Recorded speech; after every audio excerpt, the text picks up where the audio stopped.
aujourd'hui je vous retrouve pour la troisième et dernière petite vidéo sur les palettes métalliques de Too Faced.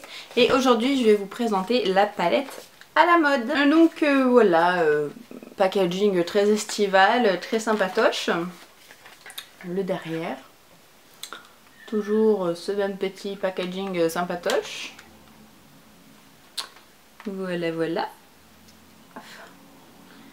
Et l'intérieur, donc toujours le petit look que moi je regarde pas. Dessous vous avez le miroir bien entendu et voici donc ces petites couleurs.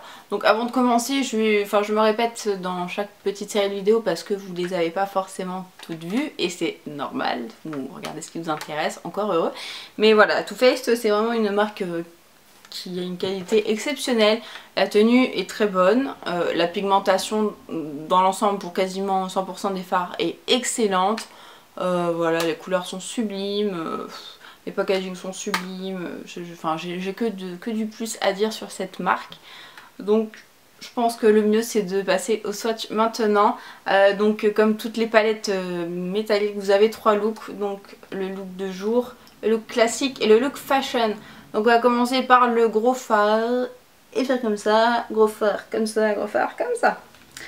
Tout d'abord pour le look de jour, nous avons tout d'abord le Saint-Tropez. Donc vous voyez, bien pigmenté. Donc Saint-Tropez c'est en beige. C'est un beige irisé tout simplement. Hein. On va pas chercher midi à 14 h. Et même il a des paillettes dedans. Ensuite nous avons Cannes.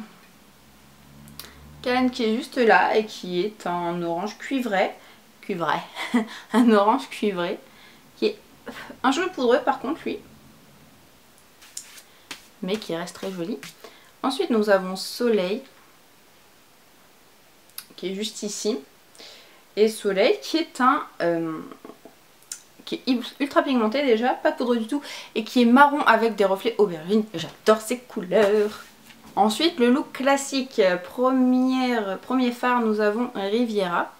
Alors comparé au Saint-Tropez d'en haut, il est plus foncé et plus orange aussi. Ensuite nous avons Jardin, qui est juste là.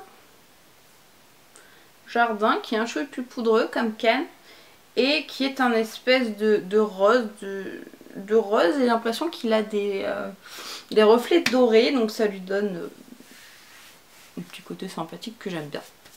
Ensuite nous avons Côte d'Azur. Côte d'Azur qui est tout simple, qui est ultra pigmenté. Les marrons chez Too Faced ils s'en foutent. Qui est un marron, c'est un marron foncé. Voilà, un peu satiné, très joli. Ensuite nous avons le dernier look qui s'appelle Fashion, donc c'est la croisette, avec ce magnifique fard très pigmenté aussi, qui est beaucoup plus clair que les autres, beaucoup plus lumineux, qui est blanc mais qui tire un petit peu sur le jaune quand même. Et il est vraiment splendide, j'aime beaucoup, je ne l'avais pas testé lui encore et j'adore. Ensuite nous avons Monaco, qui est la couleur un peu dure à porter de la palette, puisque c'est un fuchsia en fait. Fuchsia foncé même. Très joli et je trouve qu'il a des petites pointes de violet dedans. Et le dernier phare c'est le De la Mer, donc il est juste ici. Et le De la Mer est un bleu foncé, mais swatché, il ressemble beaucoup à du noir, mais ça devrait être un bleu foncé, mais suivant comment vous le regardez en fait, soit il est noir soit il est bleu. Bref, c'est une vidéo qui sera très courte, hein, mais je vais vous montrer, mais c'est pas grave, et je vais vous montrer les swatchs sur le bras tout de suite.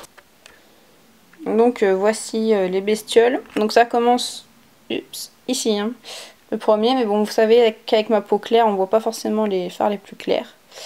Donc premier look, deuxième look, troisième look. Donc vous avez bien vu, je pense par vous-même, les couleurs sont très jolies. Il est facile de s'en faire un maquillage quotidien, même s'il y a un petit rose bizarre par-ci par-là. On a quand même des tons neutres pour la plupart des fards. Et ça c'est super. comme je vous ai dit pendant que je l'ai swatché, en fait les fards du milieu là, ceux-ci sont un chouïa poudreux et les autres pas du tout, mais bon, c'est un truc auquel on s'habitue vite au final, parce qu'il y a beaucoup de marques qui ont des fards poudreux, je trouve en tout cas, et c'est carrément correct quand même. Donc voilà, très satisfaite encore de cette palette, je l'aime beaucoup. Chez Sephora je pense pas qu'elle soit trouvable pour le moment, enfin pour le moment, qu'elle soit pas trouvable du tout en fait. Puisque c'est une palette je pense que vous pouvez trouver sur le site de Too Faced par exemple, mais comme ils ne livrent pas en France il faut passer par chez Pito ou Leslie Shopping USA, et du coup je sais qu'il y en a qui veulent pas et c'est compréhensible. Du coup j'essaierai de vous trouver des petits liens, des petits sites français ou qui livrent en France qui les vendent. Dans tous les cas vous pouvez toujours zioter eBay, même eBay US, certains vendeurs livrent en France pour la trouver, c'est totalement possible, je la vois de temps en temps. Une fois il faut juste avoir un peu de patience. Donc voilà, vidéo courte mais intense, hein, n'est-il pas, mais voilà, j'adore ces petites palettes métalliques, je vais pas blablater ni comme à l'école, vous savez, quand on fait du blabla et du baratin pour rien, hein, pour rien dire de plus, donc je vais pas faire la même chose en vidéo, ça sert à rien. Vous avez compris que j'adore cette palette, que les couleurs sont magnifiques, vous les avez vues, ça suffit. Donc voilà, j'espère que cette vidéo vous a plu, que vous aimez, enfin que vous avez trouvé cette palette jolie, peut-être que ça vous a fait découvrir une palette, peut-être que ça vous a fait aimer une palette que vous ne pensiez pas si jolie que ça. Voilà, ou peut-être que ça vous l'a fait complètement détester, je sais pas. D'ailleurs dites-moi ça en commentaire. Et moi en attendant je vous fais plein de bisous et je vous retrouve très vite pour de nouvelles vidéos. Ciao ciao.